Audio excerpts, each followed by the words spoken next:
Hello વિદ્યાર્થી મિત્રો, આપ સૌનું આપણી આ યુટ્યુબ ચેનલ પર હાર્દિક સ્વાગત છે. તો આજે હું તમારા માટે લઈને આવી ગઈ છું ધોરણ 9 વિષય ગુજરાતી એકમ કસોટી સપ્ટેમ્બર 2025નું સોલ્યુશન. તો ચાલો આપણે તે શરૂ કરીએ. તો અહીં વિભાગ એનો આપણો પહેલો પ્રશ્ન છે કે નીચે આપેલા પ્રશ્નમાંથી યોગ્ય વિકલ્પ પસંદ કરીને ખાલી જગ્યા પૂરો. તો એનો આપણો પહેલો પ્રશ્ન છે કે ગાંધીજીના પિતાને ખાલી જગ્યાનું દર્દ હતું. તો તેનો જવાબ થશે ગાંધીજીના પિતાને દમનું દર્દ હતું. બીજો પ્રશ્ન છે કે નીચે આપેલા પ્રશ્નોને એક વાક્યમાં ઉત્તર આપો. તેનો પ્રશ્ન છે કે બીડી પીવાની કુટેવમાંથી બીજી કઈ કુટેવ ગાંધીજીમાં આવી? તો તેનો જવાબ થશે કે બીડી પીવાની કુટેવમાંથી નોકરના પૈસા ચોરવાની બીજી કુટેવ એ ગાંધીજીમાં આવી. એના પછી પ્રશ્ન છે કે નીચે આપેલા પ્રશ્નોના 3-4 વાક્યમાં ઉત્તર આપો. તેનો ત્રીજો પ્રશ્ન છે કે પ્રાચીન સમયના કોઈ ઋષિ આજે આવે તો તે શું કહેશે? જવાબ: પ્રાચીન સમયના કોઈ ઋષિ આજે આવે તો તેમને આપણું બાહ્ય વેશ ભલે જુદું દેખાય, પણ એમને આપણામાં એવું કંઈક જરૂર દેખાશે કે જેથી એ ઋષિ કહેશે કે આ મારા જ બાળકો છે. એના પછીનો પ્રશ્ન છે કે નીચે આપેલા પ્રશ્નોના સવિસ્તાર ઉત્તર લખો. તેમાં આપણો ચોથો પ્રશ્ન છે કે ગોપાળ બાપાનું પાત્ર લેખન કરો. તો આપણે લખીએ કે ગોપાળ બાપા નિષ્ઠાવાન અને નીડર પુરુષ હતા. સયાજીરાવ ગાયકવાડ સાથે વાતચીત દરમિયાન એમની આ માન્ય રાખે છે, પણ પોતાના વિચારોને એ નીડરતાથી સયાજીરાવ પાસે રજૂ કરે છે.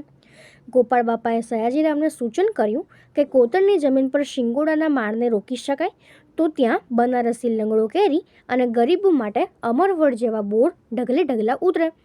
એમના આ સૂચનમાં એમનું ખેતી વિષયક જ્ઞાન અને ગરીબોનું ભલું કરવાની ભાવના દેખાય છે. તમારી પડખેના દીપડા ન રંજોડે તોય ઘણું છે, એમ નીડરતાથી સયાજીરાવને તે કહી પણ શકે છે.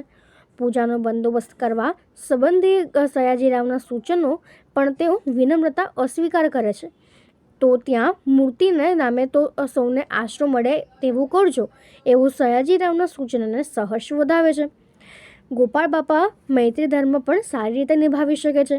એમાં ક્યાંય દિલચોરી નહીં, ક્યાંય સ્વાર્થ વૃત્તિ નહીં, ક્યાંય બેવફાઈ પણ નહીં. ગુરુ માંડણ ભગતની આજ્ઞાથી હરિનામનું જ વેપાર કરવાનો ગોપાળ બાપા એક નિસ્વાર્થ, પરોપકારી અને સાચા સમાજસેવક હતા.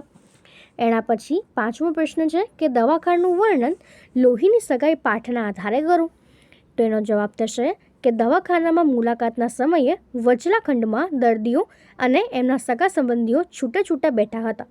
સ્વજનોએ ઘેરથી તૈયાર કરીને લાવેલું ભોજન દર્દીઓ જમી રહ્યા હતા. પરિચારિકાઓ દર્દીઓ સાથે હસીને વાત કરતી હતી. એક ગાંડી બાઈને પરિચારિકાએ એના ધણીએ લાવેલ ખાવાનું ખાઈ લેવા પ્રેમથી સમજાવ્યું, પણ પેલી ગાંડી બાઈએ છણકો કર્યો. પરિચારિકાએ સહેજ પણ ખીજાયા વગર પાણીનો લોટો લાવીને એનું મોં ધોવડાવ્યું. નેપકિનથી એનું મોં લૂછ્યું. અમૃત કાકીએ પરિચારિકાને મંગુ વિશે કેટલીક ભલામણો કરી, છતાંય તેણે ધીરજ રાખીને એમના દરેક સૂચનોના સંતોષકારક જવાબ આપ્યા. અમૃત કાકીએ દર્દીઓના ખંડમાં જઈને જોવાની ઈચ્છા હતી, પણ દવાખાનાના કાયદા પ્રમાણે પરિચારિકા અમૃત કાકીને અંદર જવાની ના પાડે છે.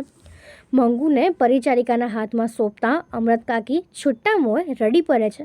ત્યારે ડૉક્ટર, મેડન અને પરિચારિકાઓના હૈયા ભરાઈ આવે છે, પણ તરત જ પરિચારિકા પોતાના હાથમાંનો રૂમાલ ફરકાવીને મંગુને એ રૂમાલ લેવા લલચાવે છે. મંગુ એની નજીક આવતા જ એનો હાથ પકડીને હળવેકથી અંદર લઈ જાય છે. તો હવે એના પછીનો પ્રશ્ન છે કે આપેલ પ્રશ્નના 8-10 વાક્યમાં મુદ્દાસર ઉત્તર લખો. તેનો છઠ્ઠો પ્રશ્ન છે કે માર્કંડેય ઋષિ કથા તમારા શબ્દોમાં વર્ણવો. તો તેનો જવાબ થશે કે મૃકંડુ ઋષિને સંતાન ન હતું. એમણે તપસ્યા કરીને મહાદેવને પ્રસન્ન કર્યા. મહાદેવે વરદાન તો આપ્યું, પણ એમાં વિકલ્પ મૂક્યો કે મૃકંડુ ઋષિ 16 વર્ષ સુધી જીવનાર સદગુણી બાળક પસંદ કરે અથવા 100 વર્ષ જીવનાર મૂર્ખ બાળક પસંદ કરે. તો મૃકંડુ ઋષિ વિમાસણમાં પડી ગયા. તેમણે તેમના ધર્મપત્નીની સલાહ લીધી. ધર્મપત્નીએ કહ્યું કે સદગુણી બાળક ભલે 16 વર્ષ જીવે, પણ એ જ કુલોદ્વારક થશે. આથી બંને 16 વર્ષ જીવનાર સદગુણી બાળક માંગી લીધું. એનું નામ માર્કંડેય પાડ્યું. માર્કંડેય જેમ મોટો થતો જાય તેમ તેમ તેના મા બાપના ચહેરા પર ગ્લાનિ છવાઈ જાય. એક દિવસ 16 વર્ષનો માર્કંડેય પૂજામાં બેઠો હતો, ત્યારે યમરાજ તેને લેવા પાડા પર બેસીને આવ્યા. શિવલિંગને ભેટી બેઠેલા યુવાન માર્કંડેયને અડકવાની યમરાજમાં હિંમત ન હતી. આખરે યમરાજે એના પર પાશ ફેર્યો.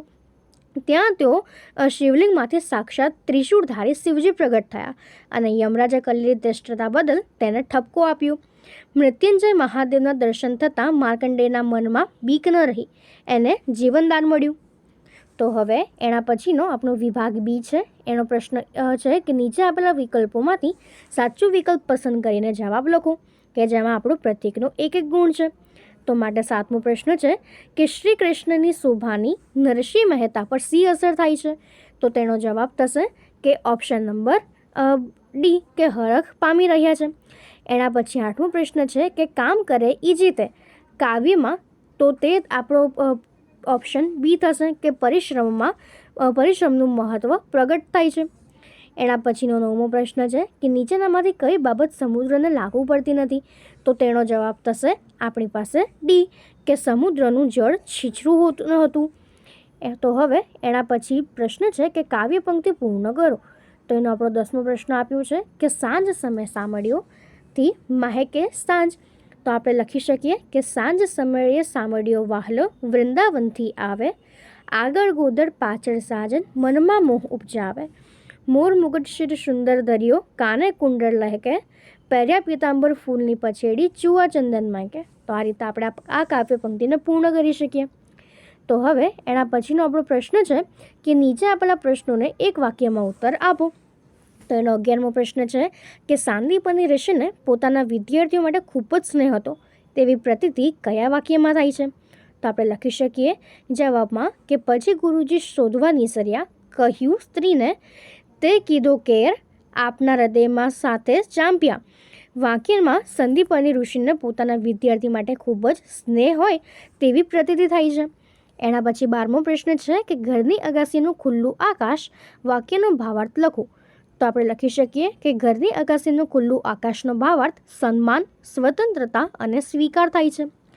એના પછીનો આપણો 13મો પ્રશ્ન છે કે આપેલા પ્રશ્નોના 8-10 વાક્યમાં મુદ્દાસર ઉત્તર લખો. તેનો આપણો 13મો પ્રશ્ન છે કે તમારા બાળપણનો એકાદ અનુભવ તમારા શબ્દોમાં લખો. તો આપણે લખી શકીએ કે આશરે 12 વર્ષની ઉંમરે હું અને અમારા કુટુંબના સરખી ઉંમરના ભાઈ બહેનો વરસાદની મોસમ માણવા માણવદર ગયા હતા. અમારી સાથે વડીલો પણ હતા. માણવદર ગામ પ્રકૃતિની ગોદમાં ફોલ્યું હતું. એવા અહીંના ગામની નજીક ખળખળ વહેતી નદીમાં નાહ્યા. કાશ્મીરના ચિનાર બાગ તેમજ નિશાન બાગની યાદ અપાવે એવા અહીંના સુંદર બગીચામાં ગુલાબ, મોગરો, ચંપો, ચમેલી વગેરે રંગબેરંગી ફૂલોએ જાણે સુગંધની મહેફિલ જમાવી હતી. બોર, શેતુર જેવા અનેક ફળોથી વાડી શોભતી હતી. ખેતરોમાં શેરડીના રસને ઉકાળીને એમાંથી ગોળ બનાવાતો હતો. અમને સૌને રકાબીમાં સોના જેવો પીળો ગરમ ગરમ ગોળ ખાવા આપ્યો. વાડીમાં હરણા મુક્તપણે ફરતા હતા. સસલા નાચતા કૂદતા હતા. ઝાડ પર ખિસકોલી ઉછળકૂદ કરતી હતી. હુષ્ટપૃષ્ટ ગાયો અને ભેંસો છાયે ઊભી હતી. વાડીમાં આંબા ડાળે ઝૂલતી કોયલના ટહુકા, ગામના મંદિરના શિખર પર બેસીને મધુર સ્વર લહેરાવતો મોર, આકાશમાં દેખાતું મેઘધનુષ્ય અને વિશેષ તો પહાડ પરથી નીચે ઉતરતી નદી પણ પાણીને ઝીલતો મોર જાણે વર્ષાને વધાવવા પોતાના પીંછ પ્રસારી નૃત્ય કરી રહ્યો હતો. કુદરતની અનેરી રમણીય સૃષ્ટિમાં વિહરવાનો આનંદ અનેરો હતો એવો અમને અનુભવ થયો હતો. તો તમે આ રીતે તમારા બાળપણનો કોઈક અનુભવ લખી શકો છો. તો અહીં આપણું આ જે ગુજરાતીનું જે એકમ કસોટી છે એ પૂર્ણ થાય છે. જો તમને આમાં કોઈ ડાઉટ હોય તો કોમેન્ટ સેક્શનમાં જરૂરથી જણાવજો. અને ડિસ્ક્રિપ્શન બોક્સમાં મેં તમામ વિષયોની લિંક એ મૂકી દીધી છે. તો તમે તે એકમ કસોટીના પેપર પણ જોઈ લેજો. અને આપની ચેનલને લાઇક, શેર અને સબસ્ક્રાઈબ જરૂરથી કરી દેજો. Thank you.